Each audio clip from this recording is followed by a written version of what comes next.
What it do, man? It's your boy Battle Truth coming to you live and direct from the Battle Truth headquarters. Let's get right off into this, man. So,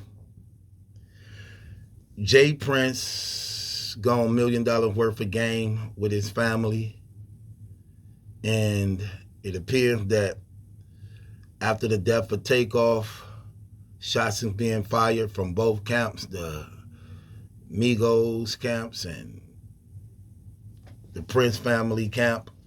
A lot of people feeling some type of way of Jprince actually going on $1 million worth of game and talking about the situation now, and they feel some type of way about it. I watched it and it was very cringe worthy for me when I was watching it. I didn't like the whole set. I didn't like none of it. None of it at all. I didn't like the questions that was being asked. I didn't like the answers that was being answered from the question that was being asked. I didn't like the demeanor of nobody up there, not even from Gilly and Wallow, from none of them. It just seemed it rehearsed and staged, and everybody was very careful of how they answered and what they said, which makes me know that this is fake. As far as like it's not genuine, it's not authentic. A lot of finger pointing and not responsibilities. And the thing that got me the most when watching this was that Jprince did all the talking. Jprince singer, he did all the talking. Like he did the majority of all, which destroyed the whole interview when you speaking about the Takeoff situation. Why? Because he wasn't there. How the person who wasn't there doing all the talking? That let me know that that was talked about so that the ones who was there can't say the wrong thing. And just like when the question was asked, I believe they was asking like, what bothered you the most from that night? What happened? They couldn't even really answer the questions. And then it was just terrible to hear what was being said, man. It just, no. And then it's like, they not getting the light that you put yourself in. It's like the whole thing was just put in a way to just show. It just didn't help at all. It was terrible. It just made it look worse. So if they was coming on the platform to clean up their image, it actually made it just look worse. When you're seeing it like over 60-year-old man, then he wearing all his jewelry to try to make a statement of power and presence, and no. Like, look, I got this chain. No. No.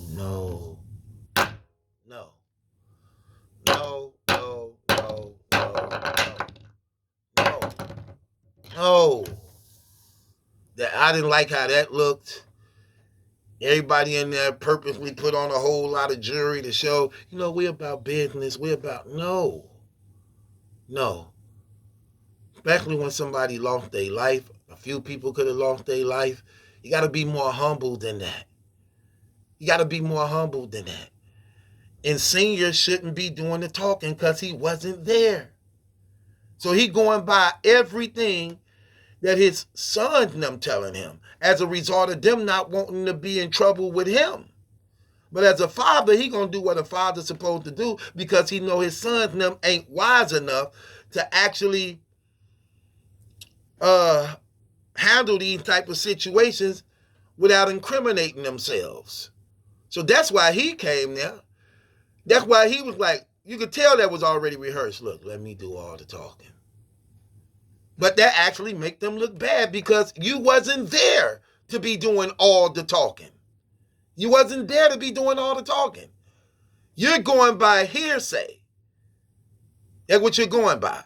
And your information coming from your team who don't want to be in trouble by you because they messed up real bad. So they going to make it appear and seem as though it wasn't them, it was on them. When in reality, it is. Because at the end of the whole, look, let me just keep it real. Everything about the whole thing is messy. Quavo and them was messy on their end, and it was messy on the Prince and them family end. The father is making it more messy on his end because of him coming out saying things, and it's terrible because it make them look worse. And I know as a father, you're trying to do what you can to protect your children because you see that they did some, and I'm pretty sure he checked his sons. He ain't gonna do it on camera in front of everybody, but I'm pretty sure he told them that, like, man, what the fuck is y'all doing? What are y'all doing? Like, is you stupid? Oh, man. So he got to clean up their mess. He got to clean up their mess. At the end of the day, this all come down from a lot of the things that they were doing, showing out in front of women, high, drunk, laughing, jacking, showing out in front of women. This man lost his life on both party ends.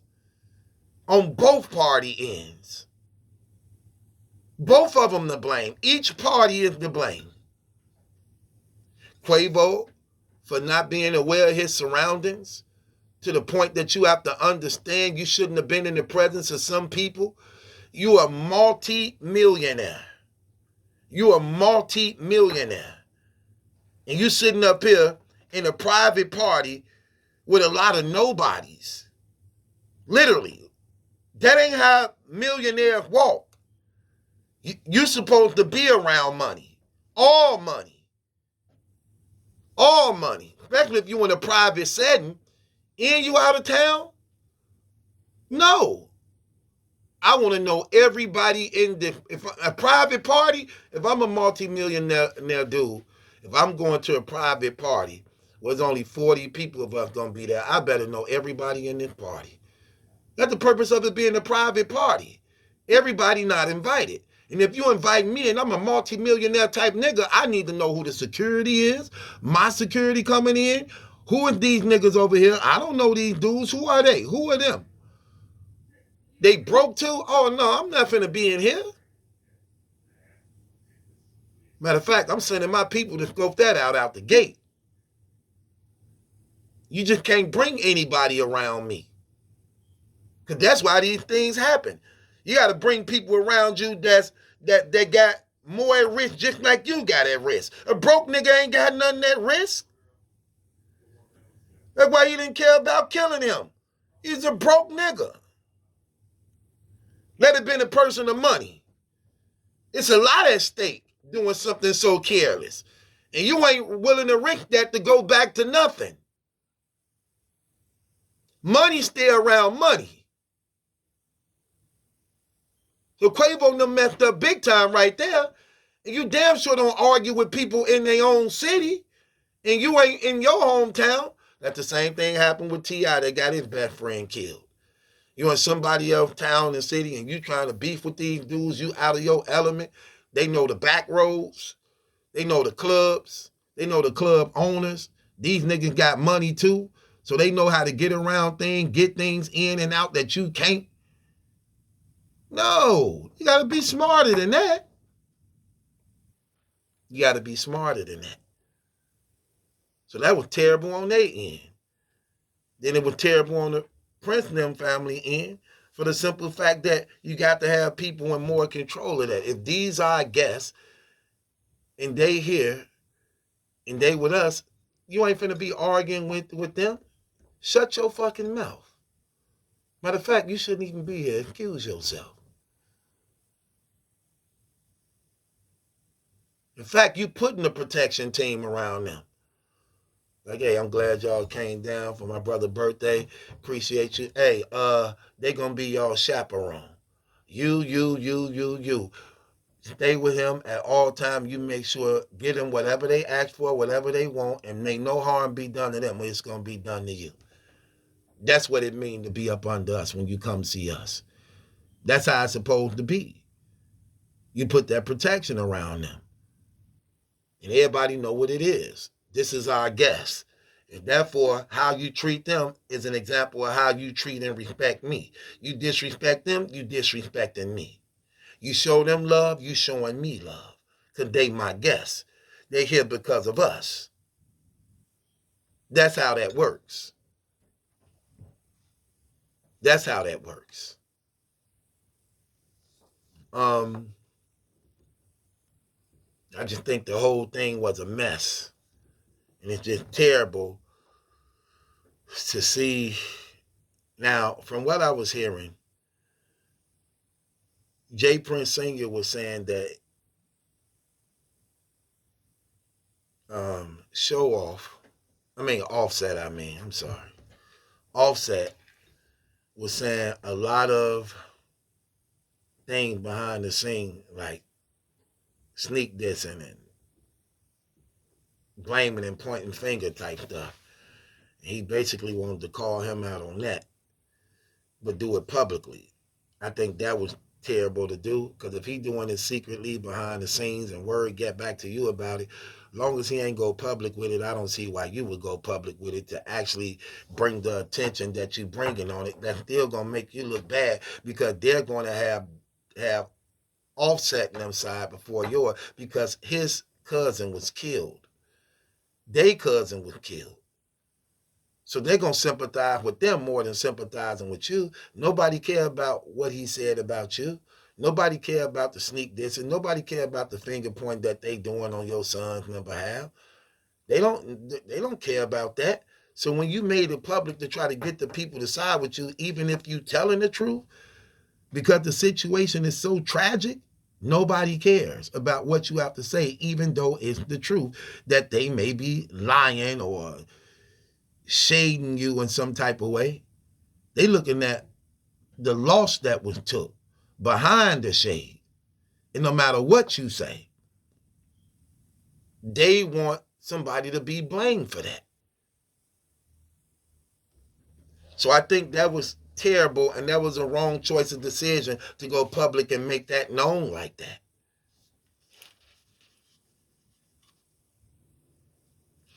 Excuse me. Then, when you're looking at what else happening in the situation too, y'all all coming there, y'all got the mob ties on. That just look bad. You can't make that name sound legit.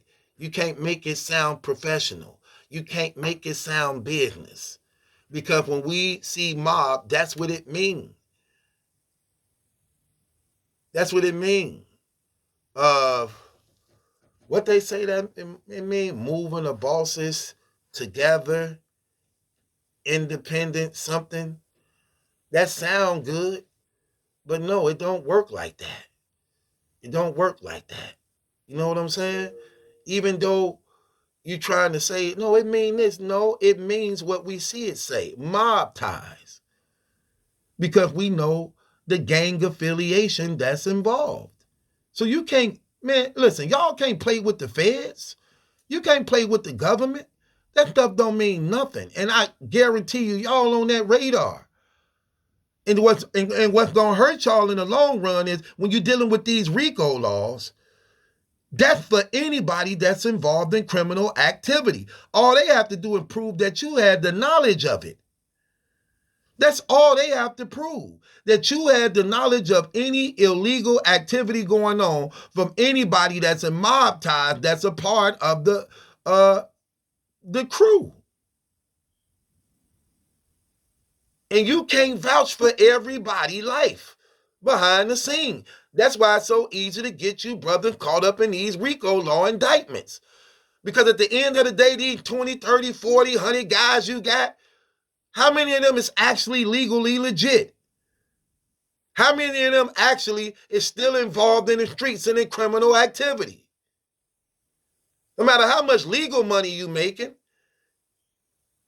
and once you're involved in anything illegal, all the legal money become dirty too, because they're going to paint the picture that this is how the organization and enterprise is being financed. They catch you with a bag of drugs, they finance it through the record label. That's all they gonna say. That's why you can't mix clean money with dirty money in no type of way. No type of way. That's stupid. That's foolish. And that's what they're going to do. You can't fix those names. Just like when we was gangster disciples. Then we went from gangster disciple to growth and development. We changed the acronym. So instead of GD, gangster disciple, we went to growth and development. That sound good. That don't trick. That don't fool the police. That don't fool the authorities. That don't fool the government. Because regardless to the name change, we still was gangsters. We still was shooters. We still was drug dealers. We still was robbers. We still was extortions and con artists. We still was pimps and players. Using the name didn't change the game. We still was that. So even if you saying, yeah, we mob ties. Okay, is y'all legal? Is everybody legal and living an honest life and doing things the right way? Because if you got any little dirt involved, then that mess up for everything. One apple spoils the whole barrel. Remember what that said? That's a fact. Bad communication corrupts good behavior. That's what the Bible says. Bad communication corrupts good behavior. How can two walk together lest they be in agreement? How can two walk together lest they be in agreement? Who you partner with, you condone and agree with. I'm just keeping it real. I just have to keep it real on both sides. I think all of it is messy. I think it wasn't wise to address and attack the Migos, family, them in any type of way, to cause strife and contention, that too, to say, oh, y'all wasn't even on good terms before he died and all that. You don't say that about family because they real blood. They real cousins and nephews, regardless of if they had disagreement with each other. They still real blood. They still real family. So it don't matter if we ain't getting along enough. We more together than anybody else, even when we in disagreement with each other. Takeoff would have never chose y'all over Offset or Migo. Or not Migo, Quavo. He wouldn't have done that because that's his real blood family no matter what. So to make a statement like that, I just thought that was foul and tasteless. To make a statement like that also, that wasn't cool. To use that against each other, that was real grimy. That was very that was grimy and cringe-worthy. Very cringe-worthy. I didn't like that neither. Because some things you just don't do and you got to use your wisdom. Those people are still mourning. Saying condolences to Quavo mama and showing our love and we hurt too. No, you can't hurt too when you don't care about hurting the ones he loved. That wasn't your real blood family. You saw him every now and then. They lived with that man his whole life. It's not the same. It's just like one of my brothers and them getting killed, and then here's an outsider talking about they hurt the same way I hurt. No, you don't. You don't even understand. No, you don't. Just like I'd be wrong to say it hurt me more than it hurt y'all when somebody in your immediate family died. Who makes statements like that? That was just very cringe-worthy to me. That was terrible. I just didn't rock with that at all. You know? Terrible. Just a lot of things you just can't change, you can't fix. And I think, like, if you're going to be the head, and then y'all talking about God. See, that's another thing. The Bible say God will not be mocked. All this stuff is coming to an end, and money ain't going to mean nothing if you really want to know about God. The Bible say in the last days that we living in right now, the Bible say in the last days, it's going to be a zero currency. Everything will be generated and running through a number, where the Antichrist will have a direct line and knowledge of everybody on the planet Earth. All your money is going to be transferred into a number. He's going to control the number to force your hand to go up under his system, that without his number, you won't be able to buy or sell. Revelation chapter 13. His number is 666 dot. That's how Revelation 13 ends. His number is 666 dot. It says, here's wisdom for those who understand. His number is 666 dot. Well, when you do the translation of 666 and that dot there, if you go through the Hebrew language of what that six is, that word for six is W, Vav, W. So in other words, it say the Antichrist number is 666 dot. It's WWW dot. So the Antichrist will make his appearance in the WW dot era. 666 also is broken down like this. The number of God is 3 because God is a triune God. One God, within the being that is God, there are 3, Father, Word, and Spirit. The Word is who we call Jesus Christ, who became a man, John 1 verse 14. With that being said, these 3 are totally distinct from one another. The Father is not the Son is not the Father, the Spirit is not the Father or the Son, and yet all 3 equal the one true God because they share the very nature that is God. All 3 have, and only they have it. No one else have it. So the number of God is 3. The number of man is 6. Man was created on the 6th day. Man was created on the 6th day. The number of God is 3. So let's read it again. What do 666 will translate into? Man pretending to be God in the WW dot era. This is what we're doing now. So many people want to be God and leaders and chiefs. This is an antichrist system that hates God. Use God's name to murder. Use God's name for sexual advances and gratifications and worship and praise. Use God's name for deception and manipulation. God will not be mocked. And all this is coming to an end, and we will see the Son of Man in our lifetime taking over this world. Why you think everything is being so obvious and coming to a close? Man, we ain't never lived in an era where so many prophecies and historical findings have been coming so vast in these last days. For the first time, we got 2 black quarterbacks now finna in NFL history finna be in the Super Bowl. LeBron James just broke Kareem Abdul-Jabbar record almost 40 years. We ain't never see the era we living in.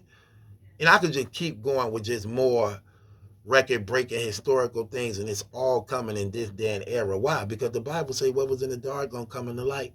And in the last days, all these things will be revealed.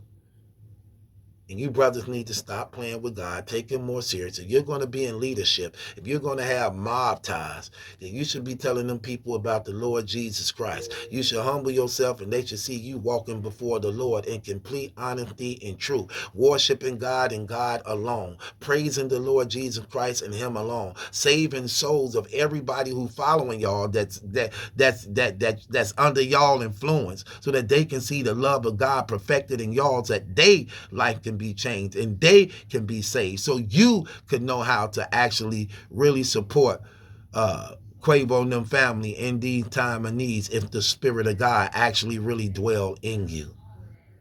That being said, it's your boy Battle Truth. It ain't my judgment that's in question. It's yours.